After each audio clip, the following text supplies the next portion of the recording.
तो दोस्तों पिछले एपिसोड में हमने देखा कि कॉन्ट्रैक्ट डिपार्टमेंट का क्या काम होता है और कॉन्ट्रैक्टर कैसे टेंडर डॉक्यूमेंट्स को डाउनलोड करके उस पर अपनी बिड डालते हैं। तो इस एपिसोड में हम समझेंगे कि कैसे टेंडर डॉक्यूमेंट्स को रीड करके रेट्स कोटेशन का काम किया जाता है और कैसे टेंडर्स की बिड ओपन होती है और कैसे टेंडर लेन देन के काम किए जाते हैं। तो बने रहे हमारे इस एपिसोड में। पिछले एपिसोड में हमने जो टेंडर डॉक्यूमेंट्स और BOQ डाउनलोड किए थे ये हमारे एक जिप फोल्डर में डाउनलोड हो गए। अब हम इसको ओपन करके इसकी डिटेल को रीड करेंगे। ये हमारा टेंडर इनवाइटिंग नोटिस है। इसमें टेंडर की डिटेल, डेट्स और कॉस्ट इनपुट है। Payment qualification documents, eligibility criteria की डिटेल दे रखी है। इससे हमें आइडिया लग जाता है कि किस टाइप का ये टेंडर है। ये सारी डिटेल्स है टेंडर की पॉइंट वाइज। जो CPWD पर लिस्टेड कॉन्ट्रैक्टर्स हैं उनको अपने 7 इयर्स के पास्ट एक्सपीरियंस की डिटेल देनी है, जिसमें पास में 37 लाख से ऊपर के एटलीस्ट 3 प्रोजेक्ट किए हों।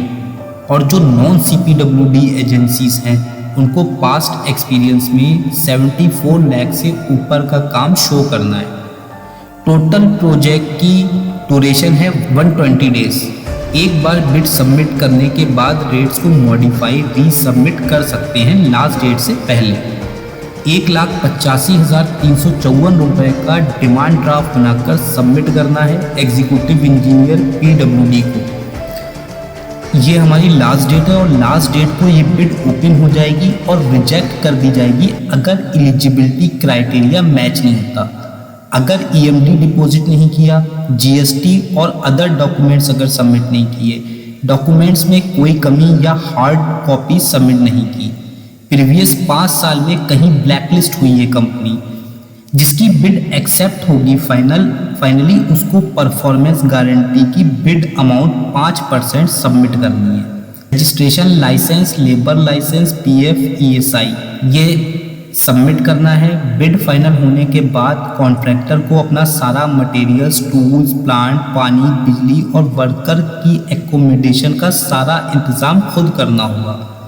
तो ये सारी मोटी मोटी डिटेल्स हमको टेंडर के नोटिस से मिल गई। अब हमने जो BOQ डाउनलोड किया था उस पर आएंगे और देखेंगे कि इस प्रोजेक्ट में क्या क्या आइटम है, क्वांटिटी क्या है और एक एक आइटम की डिटेल को ध्यान से पढ़ना होगा और आइटम की स्पेसिफिकेशन के अकॉर्डिंग हम इस आइटम रेट कॉन्ट्रैक्ट BOQ पर अपनी बिड डालकर सबमिट करेंगे। उसके लिए हम क्लाइंट के BOQ पर आते हैं। ये BOQ क्लाइंट ने अपडेट किया है, जिसमें सारे आइटम्स की डिटेल है, क्वांटिटी है और आइटम के यूनिट्स हैं। तो अब कॉन्ट्रैक्ट डिपार्टमेंट को इसमें अपने रेट्स फिल करने होते हैं। रेट्स फिल करने से पहले कॉन्ट्रैक्ट इंजीनियर आइटम की स्पेसिफिकेशन को बारीकी से पढ़ता है। कॉन्ट्रैक्ट डिपार्टमेंट अपनी रेट एनालिसिस की शीट्स पहले से बनाकर रखते हैं। आइटम वाइज वो सारी स्पेसिफिकेशन के अकॉर्डिंग रेट्स को मॉडिफाई करते हैं। उसके लिए हम कॉन्ट्रैक्ट ऑर्डर डिटेल में पढ़ेंगे और उसके बाद ही अपने रेट्स फिल करेंगे। ये हमारा 100 पेज का कॉन्ट्रैक्ट ऑर्डर है जो कि लीगली बाइंडेड है। इसमें टेंडर का नोटिस है, चेकलिस्ट है, गाइडलाइंस है, एग्रीमेंट पैक्ट है, आइटम्स के गारंटी बॉन्ड है, एफिडेविट फॉर्मेट्स हैं। ये कॉन्ट्रैक्ट का फॉर्मेट होता है और इसके लीगली सारे बॉन्ड्स की कॉपीज़ और फॉर्मेट्स होते हैं जो कि कॉन्ट्रैक्टर्स को फिल करके साइन करने होते हैं। फ्यूचर में कोई डिस्प्यूट होता है अगर तो आर्बिट्रेशन कोर्ट में इस कॉन्ट्रैक्ट की कॉपी को आधार माना जाता है। फाइनेंशियल इंफॉर्मेशन के फॉर्मेट्स हैं जिसमें हमने अपनी डिटेल्स फिल करनी है। उसके बाद ये कुछ सैलिएंट फीचर्स हैं कॉन्ट्रैक्ट के, इसको थोड़ा ध्यान से पढ़ना पड़ता है रेट फिल करने के लिए। इसमें लिखा है कि कॉन्ट्रैक्टर को प्रोजेक्ट की एक्टिविटीज़ का बार चार्ट बनाकर सबमिट करना है टेंडर अवार्ड होने के 2 हफ्ते के अंदर। हर मंथ के लास्ट में मंथली प्रोग्रेस रिपोर्ट सबमिट करनी है। अगर नहीं की तो 2900 का अमाउंट बिल से एवरी मंथ डिडक्ट हो जाएगा।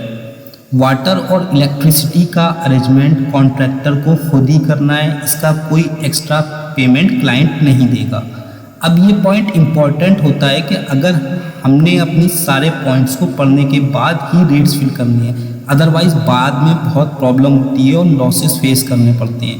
इसलिए टेंडर में रेट फिल करने से पहले पूरे कॉन्ट्रैक्ट की कॉपी को पॉइंट टू पॉइंट पढ़ने के बाद ही रेट फिल करेंगे। अब नेक्स्ट है कॉन्ट्रैक्टर को अपना सारा material with cement and steel bars का अरेंजमेंट साइट तक खुद ही करना है। इसका कोई एक्स्ट्रा पेमेंट क्लाइंट नहीं देगा। आरएमसी और पंप अपना अरेंज करना है। लिफ्टिंग के लिए कॉन्ट्रैक्टर को अपनी क्रेन, मंकी ट्रॉलीज इंस्टॉल करानी है, जिसका कोई पेमेंट क्लाइंट की तरफ से नहीं होगा। क्वालिटी एश्योरेंस सर्टिफिकेट सबमिट करने हैं। जो भी मटेरियल साइट पर आएगा उसका ब्रांड नेम, क्वालिटी अप्रूव करवाना होगा। एग्जीक्यूटिव इंजीनियर से साइट पर काम करने पर सारे सेफ्टी रूल्स फॉलो करने हैं। साइट को कवर करने के लिए डबल हाइट स्कैफोल्डिंग लगानी है और कटर क्लॉथ के साथ कवर करना है साइट को, जिसका कोई एक्स्ट्रा पेमेंट नहीं मिलेगा। नेक्स्ट है हमारे कॉन्ट्रैक्ट्स की general condition, special and additional condition. इसमें आइटम्स की बारीकियों की डिटेल मिलेगी, जैसे सैंपल्स के सारे टेस्ट करने हैं, उसका रजिस्टर मेंटेन करना है, कॉन्ट्रैक्टर्स को अपनी एक्सपीरियंस स्किल वर्कर की टीम साइट पर डिप्लॉय करनी है और फ्लोरिंग वर्क्स के लिए पॉलीसल्फाइड सीलेंट का यूज़ करना है। इन्हीं पॉइंट्स के अकॉर्डिंग कॉन्ट्रैक्टर अपनी रेट एनालिसिस की कॉस्ट फाइनल करते हैं और जो भी साइट पर एक्स्ट्रा खर्चे हैं उसकी कॉस्ट अपने रेट्स में लोड करनी होती है स्पेसिफिकेशन के अकॉर्डिंग। मोस्टली जगह पर इन्होंने CPWD 2019 स्पेसिफिकेशन का रेफरेंस दिया है। इसका मतलब है हमारे जो भी आइटम इन्होंने BOQ में दिए हैं वो सब CPWD की स्पेसिफिकेशन के अकॉर्डिंग उसका काम होना है। मोड ऑफ मेजरमेंट दे रखा है कि सारे मेजरमेंट्स को रिकॉर्ड बुक में एंट्रीज सेव करनी है और हार्ड कॉपी डिपार्टमेंट में सबमिट करनी है।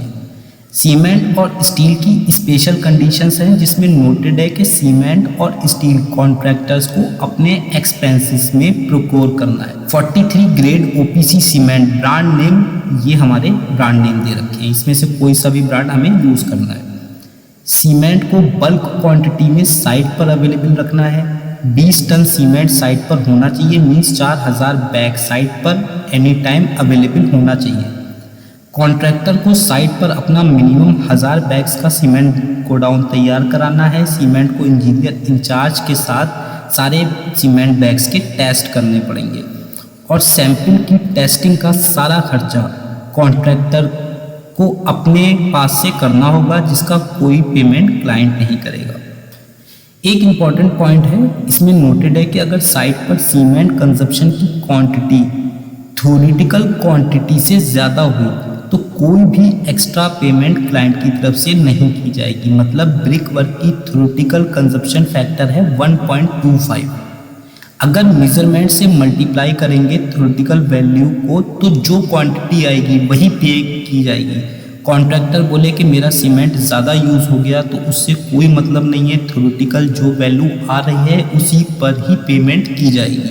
अगर सीमेंट बैग्स ख़राब हो गए तो उसको 3 दिन के अंदर साइट से बाहर कराने हैं। सीमेंट रजिस्टर मेंटेन करना है, जिस पर डेली इंजीनियर इंचार्ज साइन करेगा। ट्रैक्टर सीमेंट के PPC बैग्स को ब्रिक वर्क और प्लास्टर में यूज़ कर सकता है, बट RCC और PCC में यूज़ नहीं करना है। कौन से PPC bags? Steel bars FE 500 grade के ब्रांड सेल डिस्काउंट का यूज़ करना है एज पर IS कोड 1786/2008 के अकॉर्डिंग, जो कि high strength deformed steel bars की स्पेसिफिकेशन है, जिसमें स्टील ग्रेड के अकॉर्डिंग सारा consumption, chemical composition, tensile strength दे रखे होते हैं, जो कि टेस्टिंग के टाइम इसकी वैल्यू रिकॉर्ड की जाती है। स्टील की मिनिमम 10 टन की बल्क सप्लाई साइट पर अवेलेबल रखनी है और स्टील को रखने के लिए स्टील यार्ड्स बनाना है, जिसमें ग्राउंड पर सीमेंट वॉश कराने के बाद ग्राउंड लेवल से 30 सेंटीमीटर ऊपर करके अपना स्टील बार्स को प्लेस करना है, ताकि ग्राउंड के कांटेक्ट में स्टील बार्स ना रहें और उस पर कोई करोजन ना हो। स्टील बार्स की टेस्टिंग करानी होगी। ये हमारे आइटम वाइज स्पेसिफिकेशन दे रखी है, जिसमें 2019 CPWD का रेफरेंस दे रखा है। मतलब हमें आइटम में रेट फिल हमारे CPWD स्पेसिफिकेशन के अकॉर्डिंग करना है।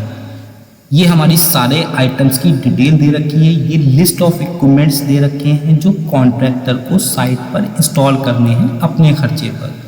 इन सारी चीज़ों का हम इसलिए ध्यान दे रहे हैं क्योंकि इसका खर्चा हमें अपने रेट्स पर लोड करना पड़ेगा, तभी तो हमारा प्रॉफिट निकलेगा। अदरवाइज ये खर्चे हमारे अगर रेट्स पर लोड नहीं किए गए तो अनएक्सपेक्टेड लॉसेस हो सकते हैं। इसलिए कॉन्ट्रैक्ट और स्पेसिफिकेशन को बहुत ध्यान से पॉइंट टू पॉइंट पढ़ना होता है। ये हमारे सारे मटेरियल्स के अप्रूव्ड मैन्युफैक्चर ब्रांड की लिस्ट दे रखी है और कॉन्ट्रैक्टर्स को इन्हीं ब्रांड के मटेरियल को परचेज करना है। इस लिस्ट से आपको ये भी पता लगेगा कि कौन सी कंपनी क्या मटेरियल मैन्युफैक्चर करती है। मटेरियल के नेम है और इसके सामने इसका ब्रांड है। ये सीमेंट रजिस्टर जो साइड पर रखना है उसका फॉर्मेट है। बाकी ये सब मेमोरेंडम्स ऑफ आर्बिट्रेशन कोर्ट के नोटिस हैं, एग्रीमेंट हैं, जिसको कॉन्ट्रैक्टर्स को साइन करके जब टेंडर अवार्ड होगा तो साइन करके सबमिट करने हैं।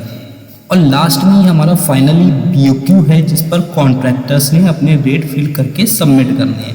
उसके लिए हम अपने BOQ पर आएंगे और सारे आइटम्स को रीड करेंगे और अपनी रेट एनालिसिस की शीट्स ओपन करेंगे और उसमें अपने रेट्स को स्पेसिफिकेशन के अकॉर्डिंग एडजस्ट करेंगे।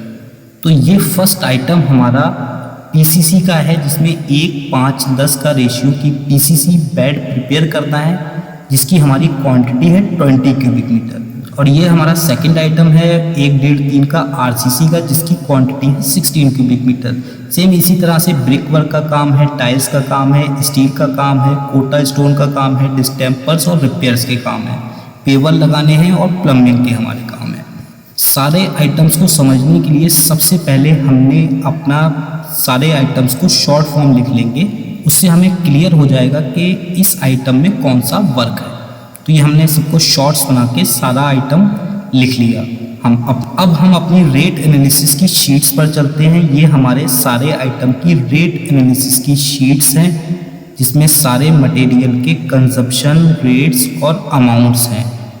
इस टाइप की शीट्स कॉन्ट्रैक्ट डिपार्टमेंट के पास होती है और कॉन्ट्रैक्ट इंजीनियर इन्हीं शीट पर ही रेट्स को अपडेट करता है, स्पेसिफिकेशन चेक करता है और एज पर स्पेसिफिकेशन सारे मटेरियल्स और मटेरियल्स के कंजप्शन के अकॉर्डिंग उनकी क्वांटिटी आइडेंटिफाई करता है। उसके बाद करंट मार्केट रेट्स के अकॉर्डिंग रेट्स पुट किए जाते हैं, जिसके बाद हमारा टोटल अमाउंट आ जाता है आइटम का। उसके बाद हमारा labour rate, contractor profit, tax and tools and plants के अमाउंट लोड किया जाता है, जिसके बाद हमारी पर cubic metre, square metre, cubic foot, square foot में हमारे रेट्स तैयार हो जाते हैं। तो इन्हीं रेट्स को हम BOQ में फिल करते हैं तो आइटम का टोटल अमाउंट हमारा आ जाता है। जैसे हमारा इस BOQ का पहला आइटम है providing and laying in position cement concrete of specified grade excluding the cost of centering and shuttering and all works up to plinth level. The ratio of the 1:5:10 used derived from natural resources 10 graded stone aggregate 40 mm nominal size derived from natural sources। तो ये हमारा item है।